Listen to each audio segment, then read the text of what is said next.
All right, so let's now bring in Aaliyah Vayez, International Relations Analyst based in London. Thank you so much for your time, Aaliyah, and good afternoon to you. So the relations between South Africa and the US have been on shaky ground since President Trump essentially came back to office in January this year, from imposing those tariffs against South Africa and accusing Pretoria of persecuting white Afrikaner groups. What's your reading into this, and how do you see the meeting unfolding this afternoon? Well, sure. Thank you so much for having me. I think it's a large misconception that the relations between the U.S. and South Africa were only strained from the beginning of the Trump presidency. In fact, we had congressional hearings, during the Biden administration, which brought up the concept of South Africa's closeness with China, South Africa's closeness with Iran, and of course South Africa's ongoing support for the Palestine, as well as its active and loud global criticism of supporters of Israel, including the U.S. So I think it might not have been as frosty or as bad as it is at present. But I don't think a lot of the Trump administration's sentiments are by any means new. You can definitely see from past statements by Republican representatives that the seeds were there essentially. So I think in the present day, I think the South African diplomatic team, including our President Cyril Ramaphosa, are really, really well strong-armed to go in today in the next just under an hour or so, essentially to really not only focus on kind of smoothing diplomatic relations, from a public perception perspective, but rather also very clearly, as the president stated, to gain bilateral trade wins for our country. We've heard your program has rightly kind of highlighted all of the dependencies our country has on the U.S. market, whether access to it, whether employment and trade relations. I think our agenda is essentially clear: is to smooth over bilateral trade relations with the U.S. And I think we're strong-armed to do so.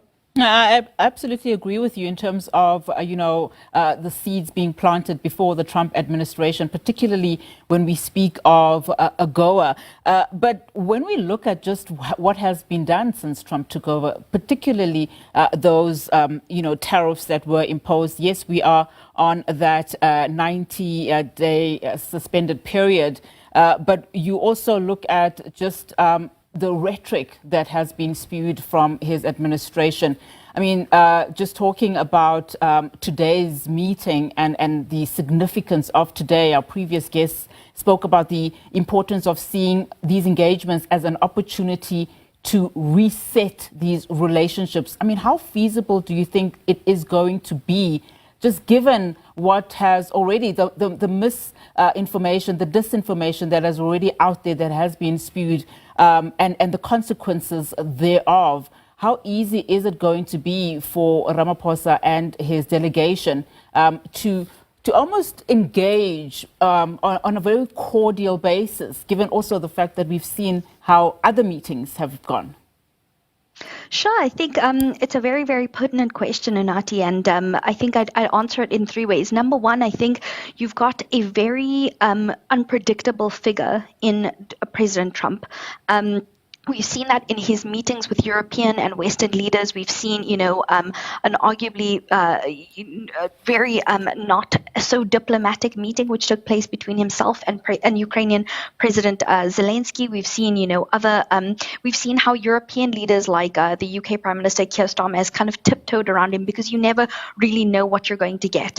So I think in that sense, while we are able to understand the dynamics of, the first 100 days of his presidency, we're still dealing with an unpredictable and quite transactional leader. On the other hand, Cyril Ramaphosa, this is by far not the biggest, biggest, I wouldn't say enemy, but biggest challenge he's faced. We've got a really skilled statesman and skilled negotiator in Cyril Ramaphosa, who has, he has a history of creating those trade unions, fighting the anti-apartheid struggle on a diplomatic and high level basis. He's got years on him as a representative of a country. So we're by no means, ill prepared. And then I think finally, which is what you mentioned, this wave of misinformation that South Africa as a country is fighting, not only on a diplomatic level, but, within public sentiment as well. We've seen on social media, we've seen on far right, centrist, left-wing, global and local media in South Africa and around the world, the mass misinformation campaign against South Africa and the realities of white, Afrikaners, white businesses, etc. in South Africa. So I think South Africa's up against, our diplomatic corps is up against a lot today, but it is by no means not feasible to not only reset bilateral relations with the US on a diplomatic level, but also change global public perception of what the realities are in our country, where, for example, we have, and I think it's quite strategic that our diplomatic corps today includes people like Agricultural Minister John Steenhuisen, as well as, businessmen, Johan Rupert, and etc. golfers, and the like, as well as trade unions to very visibly, even to the average citizen, to very visibly show that we are a united force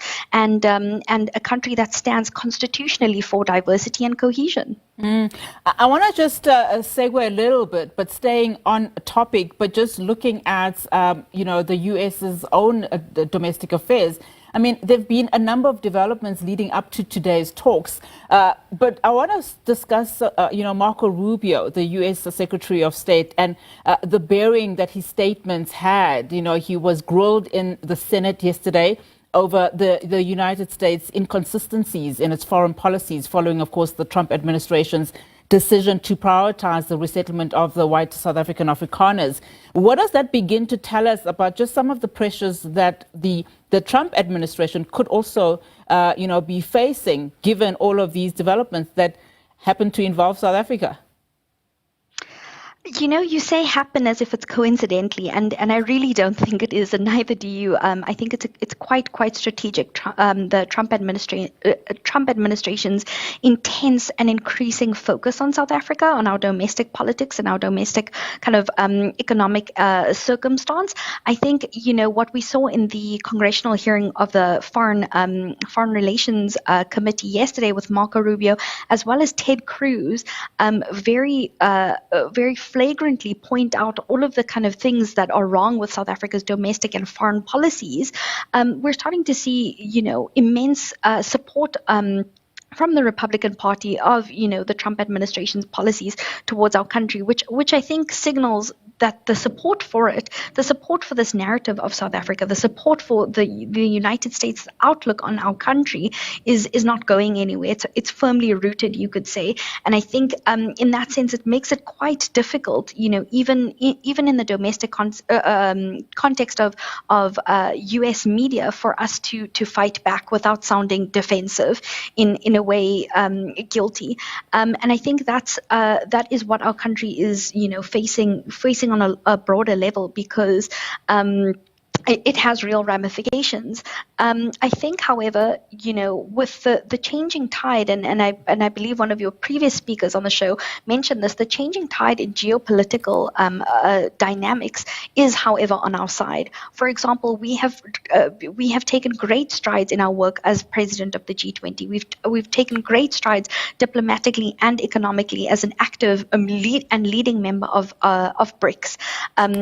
With its new partners that have most recently joined. I think there's no. I don't believe we're on a path to convincing anybody else besides the US, because we've got partners in in Western Europe. The European diplomatic corps in South Africa has very strongly come out in favor of South Africa, in favor of the favorable trading environment, diplomatic environment, and of course we've got our partners to the east as well.